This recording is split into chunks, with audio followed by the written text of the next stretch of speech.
Right, we're here. No, I'm not outside a detention centre or a prison.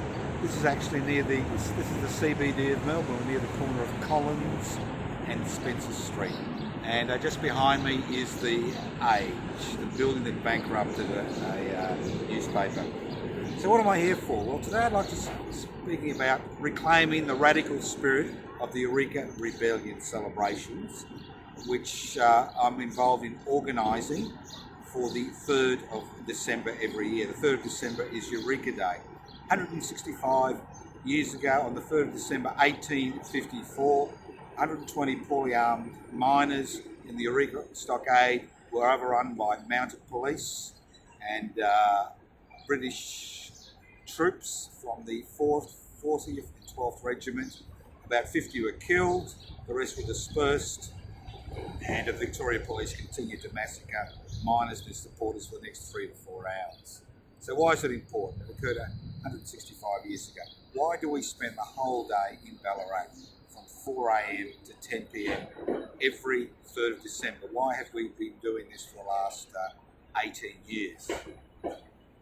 Well, many of the things that we take for granted in Australia today are a direct consequence of that rebellion which occurred 165 years ago. And the essence of the Eureka Rebellion is incorporated in the Eureka Oath, an extraordinary statement which was sworn at Bakery Hill in Ballarat on the 29th of November 1854. It goes like this: "We swear by the Southern Cross to stand truly by each other and fight to defend our rights and liberties." When gold was discovered in Victoria in 1851, the land had been cleared of its original inhabitants in the most brutal manner, and a population of over 150,000 Aborigines had been reduced to less than 2,000 through mass starvation, poisoning, mutilation, murder, burning.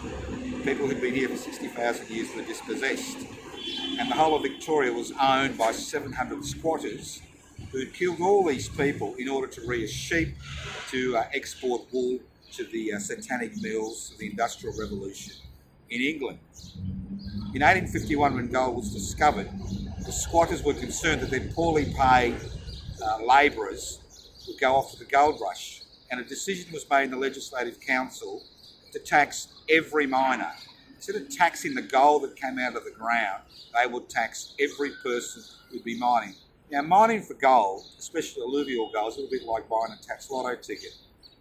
You may get a small prize, but very few people get a big prize. And within a few years, as the government was trying to amass revenue through the miners by taxing them through the miners' licence, dissension on the gold fields grew and grew. Now, this was not an ordinary population. Most of the miners were asylum seekers, migrants, refugees. Many had strong political association. Many were Irish nationalists who'd been fought in British colonialism for hundreds of years. Many were British Chartists who were involved in the struggle to introduce universal suffrage in England in the 1830s and 1840s. Many were survivors from the revolutions which swept Europe in 1848. So we had a highly politicised group of people who was being harassed by the state, who decided to take matters into their own hands. Now, if we go back to the Eureka Oath, I want to go through this step by step because it's an extraordinary statement. I believe that this is one of the most extraordinary oaths that's been taken by any human being in the history of Earth. It says, we, that's everybody, not just middle-aged fat males or elderly fat males like me, but we, everybody, men, women, children, it doesn't matter your religious background, your racial background, the language you speak. We swear by the Southern Cross.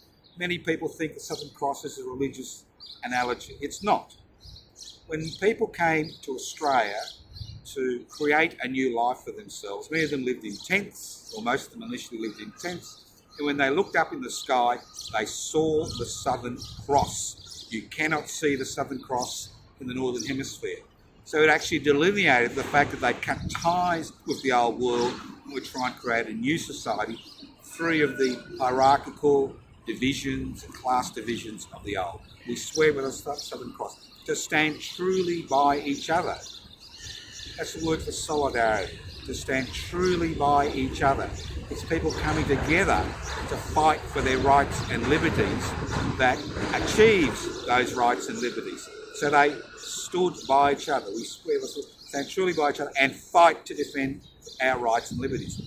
These people, 165 years ago, unlike Australians in 2019, believed they were born with inalienable rights and liberties that no government, no business, no corporation, no individual could take away. And they were willing to fight for these rights and liberties. So these are profound statements which are buried in the Eureka Oath, which was sworn on Bakery Hill on the 29th of November 1854.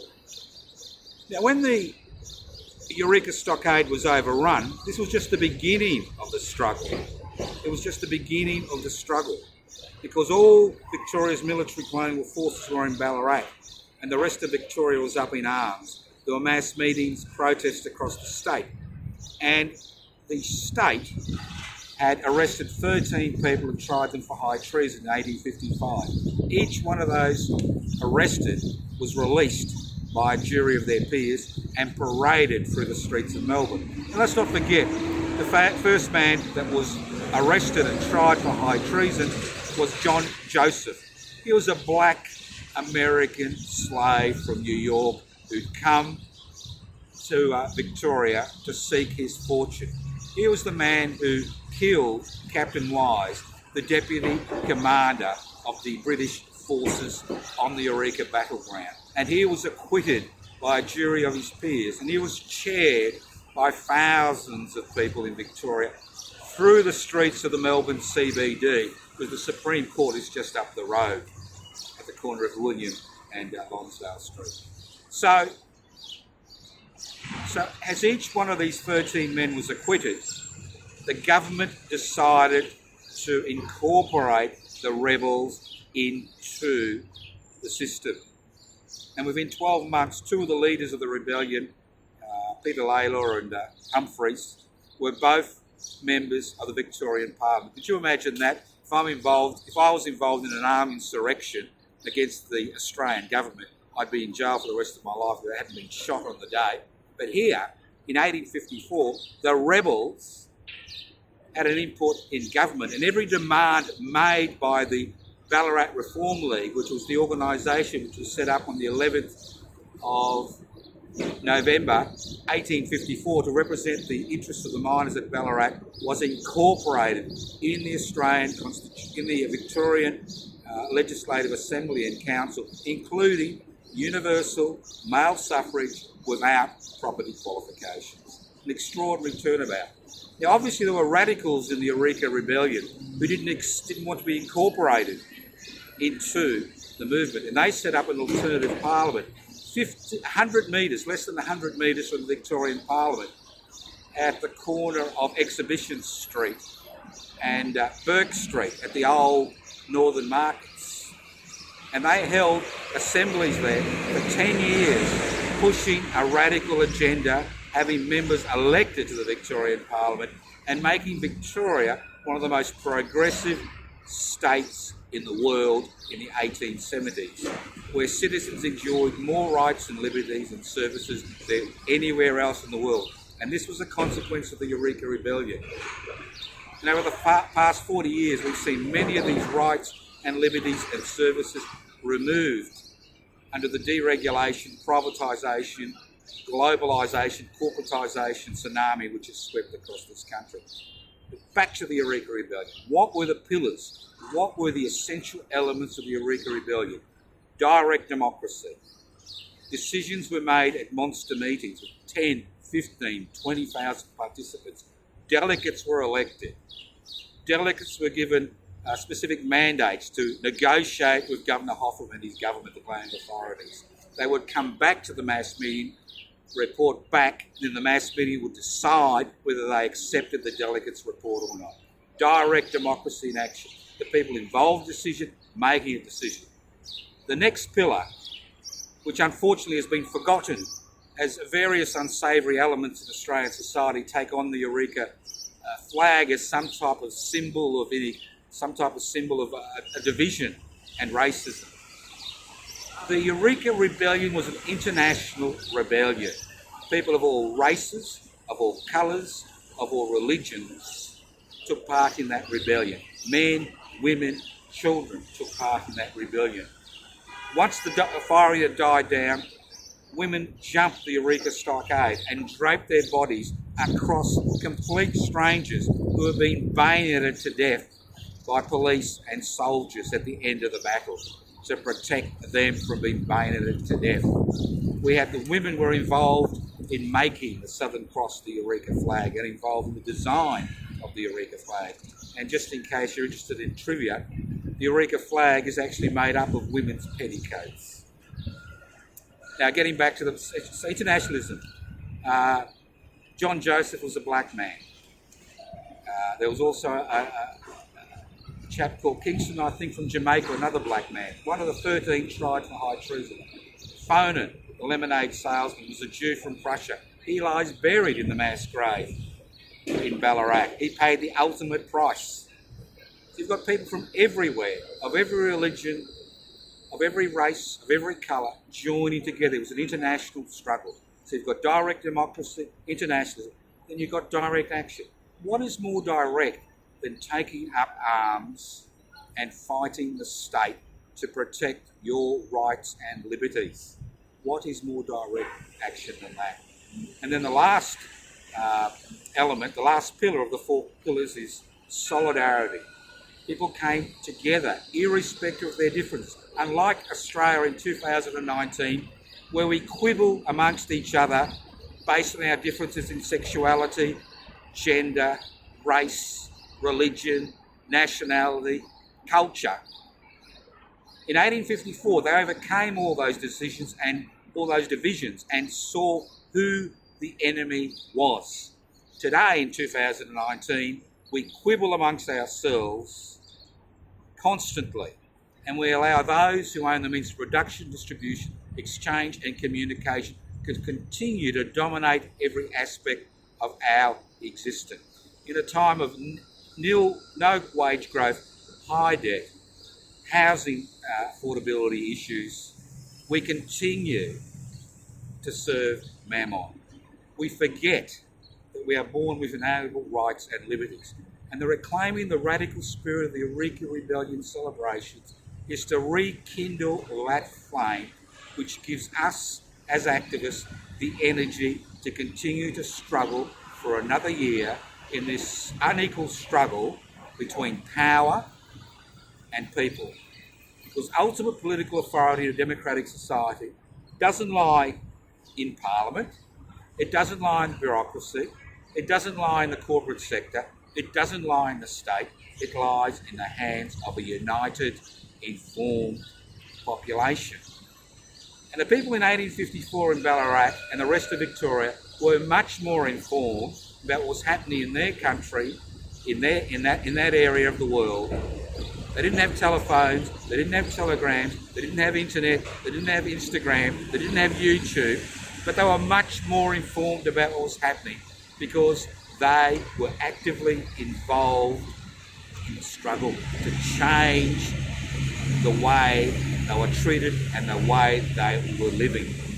It was a cultural revolution as well as a social revolution as well as a rebellion against the state. So today we continue to honour that legacy, and on the 3rd of December every year for the last 18 years we have been going to Ballarat, and people from Ballarat have been coming to join us at Eureka Park at the corner of Eureka and Stall Street in Ballarat at 4 a.m, the moment the police and the troops invaded the stockade. This year we will have a dawn ceremony which will go from 4 a.m. to 6 a.m. If you can't make it, you can pick up this dawn ceremony on community radio station 3CR. If 3CR is not in your area, 855 on the AM dial, you can go to 3cr.org.au because the dawn ceremony is broadcast, I should say, across the world via the net, 3cr.org.au. 6 a.m, communal breakfast, bring your own food and drinks at Eureka Hall. 9 a.m. we walk to Bakery Hill. At around 10 a.m. we give out 6 Eureka medals to activists who through lifelong struggle have changed the course of history in this country. People who will never be rewarded in the Invasion Day Honours list or Queen Lizzie's birthday list. No, but we honour them, and this year there are 5 women and one man who will be receiving the Eureka Australia Medal. From then, we walk to Ballarat Town Hall through the centre of the city for a stump oration. Once again, 165 years later, the Ballarat City Council has never flown the Eureka flag on the main flagpole, even on Eureka Day, on the Ballarat Town Hall, to honour the men and women involved in the Eureka struggle and those who paid the ultimate price for that fight for liberty. From there, we'll walk to the old Ballarat Cemetery to pay our respects at the mass grave of the diggers, then down to Ballarat Trades Hall. We have a great relationship with Ballarat Trades Hall. They'll be providing us with 3 drinks and a light lunch. And then at about 2 o'clock, we walk down to the Eureka Centre to talk about the Eureka flag, then afternoon tea in the park and people have a snooze. And the highlight of the day, in my opinion, apart from the dawn ceremony, is the annual Eureka dinner, which is held at the Queen's Head Hotel, to which you are all welcome. You pay for your own food and drinks. We have entertainment from West Papuan activists involved in revolt against the Indonesian government. We have entertainment from the Bard, who will be singing The Pikesman's Dog, which is an important song he has written regarding the Eureka Rebellion, because the pikemen were at the centre of resistance. And I'll talk about the pikemen another day. And then we meet again in Ballarat in another year. If you can't make it this year, come next year. Reclaim the radical spirit of the Eureka Rebellion. We do not want the central elements of the Eureka Rebellion, which are enshrined in the Eureka Oath. We swear by the Southern Cross to stand truly by each other, to defend our rights and liberties, direct democracy, direct action, internationalism, solidarity, to be written out of the history of this state, this country, and this planet. See you on Tuesday, 4 a.m, Eureka Park, corner of Stall and Eureka Street in Ballarat on the 3rd of December. You can pick up the program on the Facebook page, Joseph Toscano, or anarchistmedia.org. The dinner, where's the dinner? Where is the dinner? Where have I hidden the dinner? There's the annual dinner. The guest speaker is Anthony Cam, who is the director of the Eureka Centre, which faces closure. They've tried to keep the Eureka story alive, despite the local council trying to close them down. So come along, support Anthony, support the Reclaim the Radical Spirit of the Eureka Rebellion people. If you can't do the 13-hour walk, the 13 hours, come to the dinner at 7 p.m, have a great night, great entertainment, all free of charge. We can fit 90 in the pub at the Queen's Head Hotel, which is at, believe it or not, 146 Humphrey Street, Ballarat North, which is named after one of the major people involved in the Eureka Rebellion.